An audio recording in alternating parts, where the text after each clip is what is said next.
Pension వస్తుందా మీకు? నాకు ఇస్తున్నారు బాబు. తొంగున్నదాన్ని లెక్క కూడా చేతిలో పెట్టేస్తారు. రెండు లేకలేను బాబు. డిప్యూటీ సీఎం రాష్ట్రం చేస్తారు, ఆంధ్రప్రదేశ్ చేస్తారా జగన్ గారు?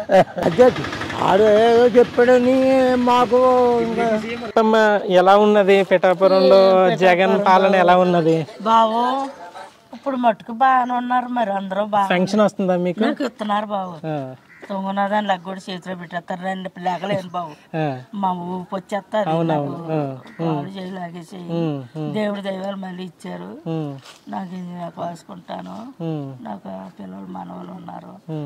మందులు గిందులు తెచ్చి పడతారు. నా డబ్బులు ఇచ్చేసుకుంటాను. ఆకలి అయితే ఉక్కుని హోటల్ కాడ పోతాను. ఉక్కుని ఏదో కొని తెచ్చుకుంటాను. డబ్బులు ఉంటాయి కదా మరి ఇచ్చిన 5 బియ్యం ఒకటి చేస్తారు తెల్లారిపోతే. మాకు ఏమి లోట్లేదు బాబు. మరి బాగానే చూస్తున్నారు. మళ్ళీ రావాలని అనుకుంటున్నావా జగన్? నా మనసులో ఎలాగున్నదో దేవునికి తెలుసు, అంతే. నేను చెప్పను. మరి ఇప్పుడు చంద్రబాబు నాయుడు వచ్చి అంతకంటే ఎక్కువ పెన్షన్ ఇస్తానంటున్నాడు. ఆ బాబు ఈ బాబు అందరూ సమానంగానే చూసుకుంటాను బాబు నేను.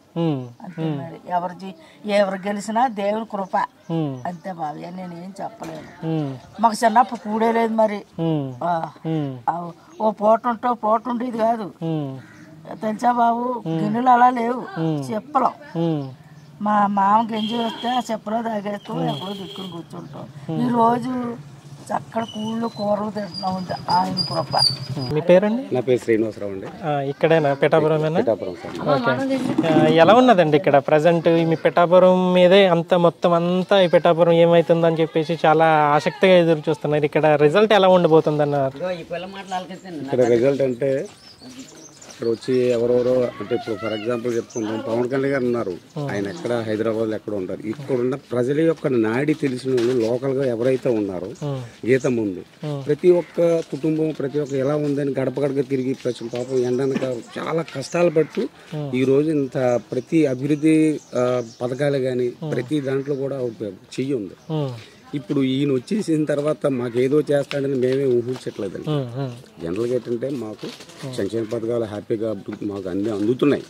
అంతే కాబట్టి మేము మళ్ళీ ఆ జగనే రావాలని మేము ఇప్పుడు కోరుకుంటున్నాం. ఇప్పుడు సంక్షేమ పథకాలు అందుతున్నాయి అని అంటున్నారు కదా. ఇప్పుడు నెక్స్ట్ వాళ్ళ మేనిఫెస్టోలో కూడా ఇంతకు మించి సంక్షేమ పథకాలు పెట్టారు కదా కూటమి అభ్యర్థులు. దాని మీద మీ అభిప్రాయం ఏంటి? అవి మేము నమ్మం సార్. ఇప్పుడు ఆడవాళ్ళకి ఇప్పుడు ఎవరో హైదరాబాద్ లో మన అంటే సీఎం గా నెగ్గారు కదా, ఆయన ఏదో ఆడవాళ్ళకి ఏదో చూచితేవా అంటున్నారు. అక్కడెక్కడో చూసినట్టు వాళ్ళు కాపీ చేసి ఇక్కడ పెట్టడం అది కరెక్ట్ కాదు కదా సార్. కానీ మా వైఎస్ జగన్మోహన్ రెడ్డి గారు ఏదైతే మాకు ఇక్కడ ఇస్తున్నారో మాకు అది చాలు. వేరే ఇంకోటి ఇచ్చేస్తాను ఇంకోటి సంవత్సరానికి 3 సిలిండర్ అంటాడు. 3 సిలిండర్ ఏంటి నాకు అర్థం కాదు. సంవత్సరానికి 3 సిలిండర్లతో పాటు ప్రతి మహిళకి 15,000, అలాగే అమ్మ ఒడి 18,000, ఇలా చాలా ఉన్నాయి. ఇప్పుడు ఇచ్చేటువంటి పథకాలు అవే మాకు చాలు. ఏదో కొత్తగా పెట్టినవే కాదు కదా. ఏ పథకాలు దాన్ని కాపీ చేసి పెడుతున్నారు అంతే. ఎవరు ఏమొచ్చినా ఏం చేసినా ఇక్కడ గీతం మాత్రం కంపల్సరీ డిప్యూటీ సీఎం అవుతారు.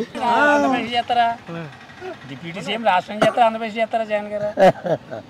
చెప్పండి చెప్పండి. రాష్ట్రం అన్నా ఆంధ్రప్రదేశ్ అన్నమాట కదా. అవునండి. ఇక్కడ ప్రజల్ని మలుబియ్య పెట్టినాకే లాస్ట్ చేసి ఆ క్లైమాక్స్ లో వదిలేడు. ఇవాళ వంగ గీత బలిపసు అయిపోయింది వైఎస్ఆర్సీపీకి. వైఎస్ఆర్సీపీ క్యాండిడేట్ ఏది? వంగ గీతలు పక్కన పెట్టండి. ముందుగా 14 ఉన్నాడా, లేదా పెండు దొరబాబు ఉన్నాడా? వీళ్ళు నిలబడితే వైసీపీకి వెళ్తుంది. ఇక్కడ వారు వన్ సైడ్ అంటారు. అయితే వంగ గీతనే బలవంతంగా నిలబెట్టారు. క్యాడర్ పోద్దని చెప్పేసి వైసీపీ క్యాడర్ పోతే వైసీపీకి టికెట్ లేదు. అక్కడ ఆవిడ బతిమలు పెట్టారు. ఆవిడ పోటీ చేయను అన్నది. ఆవిడ ఆల్రెడీ ప్రజారాజ్యంలో ఎమ్మెల్యే గెలిచింది, మంచి పనులు చేసింది. ఇక్కడ వైసీపీకి పవన్ కళ్యాణ్ నిలబడ్డాడు కాబట్టి క్యాండిడేట్ లేక బతిమలి వంగ గీతను పెట్టారు. నేను వంగ గీత లాస్ట్ మీటింగ్ అయిపోయిన తర్వాత లాస్ట్ క్లైమాక్స్ లో పరిస్థితి చూసారు మీరు. ఆవిడ్ని సొమశీలు పడిపోయింది. అక్కడ కాదండి, కారు ఎక్కేటప్పుడు మా అంబేద్కర్ సెంటర్లోని సొమశీలు పడిపోతే మళ్ళీ సరి వాటర్ తెచ్చి మంచిలు తాగించి కారు ఎక్కించాం. ఇక్కడ కావాలని వైసీపీ క్యాండిడేట్ లేక బతిమలి ఆవిడకి కూర్చోబెట్టారు. అక్కడ ఇక్కడైతే మాత్రం పవన్ కళ్యాణ్ క్యాండిడేట్ గెలుస్తాడు 90%. ఇప్పుడు జగన్ సంక్షేమ పథకాలు ఎలా ఉన్నాయన్న? అవన్నీ పథకాలని పక్కన పెట్టండి. ఒకడే ఇల్లు ఉన్నాడు, నాకు ఇల్లు ఇవ్వలేదు, నాకంటే కోపం అంతే. మిగతా పథకాలు నాకు అనవసరం. ఒకటే ఇంట్లో ఉన్నవాడు, ఒకటే కొడుకున్న వాడికి ఇల్లు కూడా తెలియట. మరి అది ఎక్కడ రాజ్యాంగం రాసిందో నాకు తెలదు. నాకు ఇల్లు స్థానం ఇవ్వలేదు, అది నా బాధ. ఓకే అంతే. అంటే పవన్ కళ్యాణ్ ఇక్కడ గెలవడం ద్వారా మీకు లబ్ధి చేకూరుతుందని భావిస్తున్నారు?